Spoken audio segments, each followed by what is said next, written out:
செம்ம மழை பெய்யுது.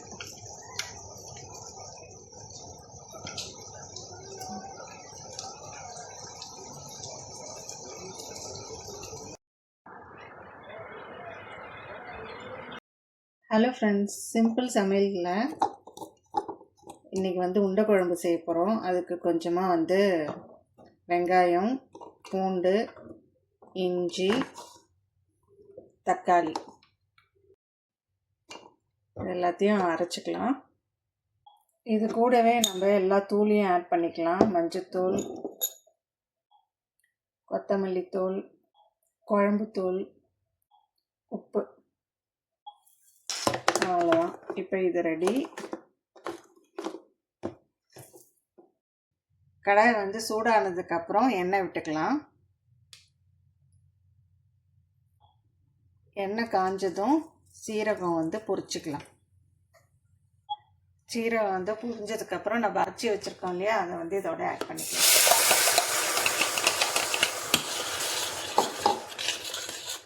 இது ஒரு 10 நிமிஷம் நல்லா பச்சை வாசனை போகிற அளவுக்கு வதங்கட்டும்.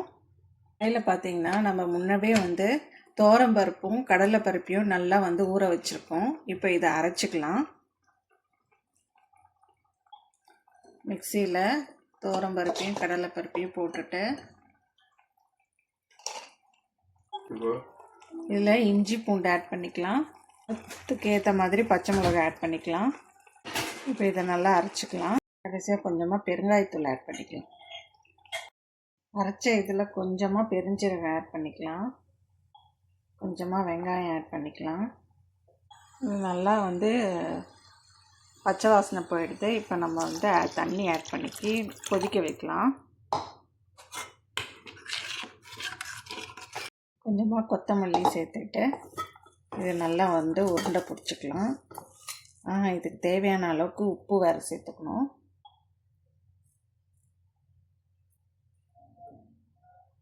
இது கொஞ்சம் சின்ன சின்னதாக உருண்டை பிடிச்சி வச்சுக்கலாம். கொஞ்சமாக கடலைப்பருப்பை இதை எடுத்து வச்சுருந்தேன். சரி, ஒரு 4 நாள் வடை போட்டுக்கலான்னுட்டு. ஸோ மீதி இருக்கிற மாவை இதோட பிசைஞ்சிட்டு கொஞ்சமாக அரிசி மாவு போட்டு சும்மா ஒரு 4 நாள் வடை மட்டும் போட்டுக்கலாம். 2 in 1 அப்படியே உருண்டை குழம்போட 2 வடை சாப்பிட்ட மாதிரி இருக்கும். கம்மி குவான்டிட்டியாக இருக்குதுன்னு நினைக்காதீங்க. எங்கள் வீட்டில் பசங்க சாப்பிட மாட்டாங்க. நானும் என் ஹஸ்பண்ட் மட்டும்தான். 2 பேருக்கு உண்டான இது தான் இது. ஸோ அதனால தான் கம்மியாக உருண்டை பிடிச்சி வச்சுருக்கேன்.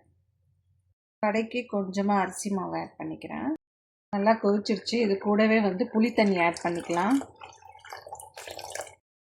நல்லா கொதிக்க ஆரம்பிச்சிருச்சு. இப்போ நம்ம உருண்டை பிடிச்சி வச்சுருக்கிற உருண்டையில் இதெல்லாம் ஆட் பண்ணிக்கலாம். இதை வேக வச்சு கூட இட்லி குண்டால வேக வச்சியும் போடலாம், இல்லை டைரெக்டாகவும் இந்தமாரி போட்டுக்கலாம். ஒன்ஸ் இது போட்டு கொதிச்சதுக்கப்புறம் தான் இது போடணும், இல்லைன்னா எல்லாம் கரைஞ்சிடும். இப்போ இது கூட வேணும்னா தேங்காய் அரைச்சி விட்டுக்கலாம், இல்லை அப்படியே கூட விட்டுடலாம். நான் கடைசியாக கொஞ்சமாக தேங்காய் அரைச்சி விடலான்னு இருக்கேன். அவ்வளோதான். குழம்பு எப்படி இருக்குன்னு பார்க்கலாமா?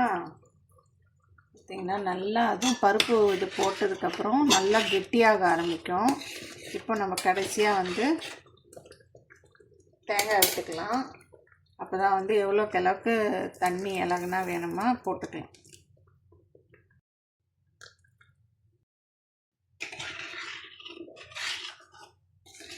இன்னும் ஒரு 2 நிமிஷம் நல்லா கொதி விட்டுட்டு இறக்கிட வேண்டியதுதான்.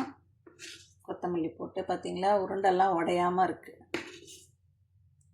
நல்லா உருண்டை வேகட்டும். இப்போ வடை போட்டுடுறேன். இதை பார்த்தா மினியேச்சர் குக்கிங்காட்டம் இருக்குது. ஸோ பார்த்திங்களா, இதுலேயே ஒரு 3 வடை போட்டுட்டேன். கடைசியாக கொத்தமல்லி போட்டு இறக்கிட வேண்டியதான். அப்புறம் இன்னொன்று ஃபைனல் டச் என்னன்னு பார்த்தீங்கன்னா, நல்லா செக்கு எண்ணெயை மேலே லைட்டாக ஊற்றுங்க. சூப்பராக இருக்கும் சாப்பிடும்போது. கூடவே கொஞ்சமாக நாட்டு சர்க்கரை.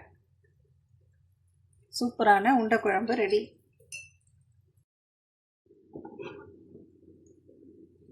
பருப்பு வடையும் ரெடி ஆயிடுச்சு. அவ்வளோதாங்க, இன்னைக்கு சூப்பரான சமையல்.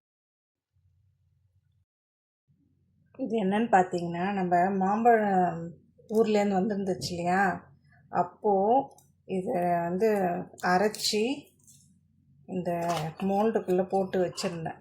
இப்போ பாருங்கள், நல்லா சூப்பரான ஒரு ஐஸ்கிரீம். இது அப்படியே வந்து சர்பத் மாதிரி கூட போட்டு சாப்பிட்லாம். எப்படி இருக்கு? சீசன் இல்லாதப்பையும் இந்த மாதிரி செஞ்சு வச்சுக்கிட்டா நமக்கு ஈஸியாக இருக்கும். நான் வந்து கொஞ்சம் சப்ஜா விதை வந்து சோக் பண்ணி வச்சுருக்கேன். இப்போ இது மெல்ட் ஆனதுக்கப்புறம் கொஞ்சமாக சோடா ஆட் பண்ணி, இல்லை வந்து எலுமிச்சைப்பழம் லைட்டாக இது பண்ணி தேன் ஆட் பண்ணி சாப்பிட்டா சூப்பராக இருக்கும். அந்த ட்ரிங்க்கு செமையாக இருக்கும். வடை போட்ட இதிலே பார்த்தீங்கன்னா சூப்பராக வத்தலும் போட்டிங்கன்னா இதுக்கு காம்பினேஷன் வேறு லெவலில் இருக்கும்.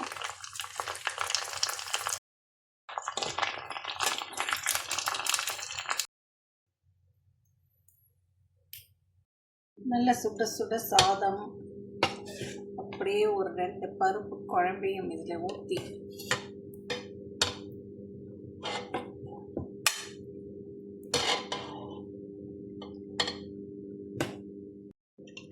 இது கூடவே 2 வடை, நல்லா அப்பளம் வச்சு சாப்பிட்டா சூப்பரான இன்னைக்கு சமையல் ரெடி.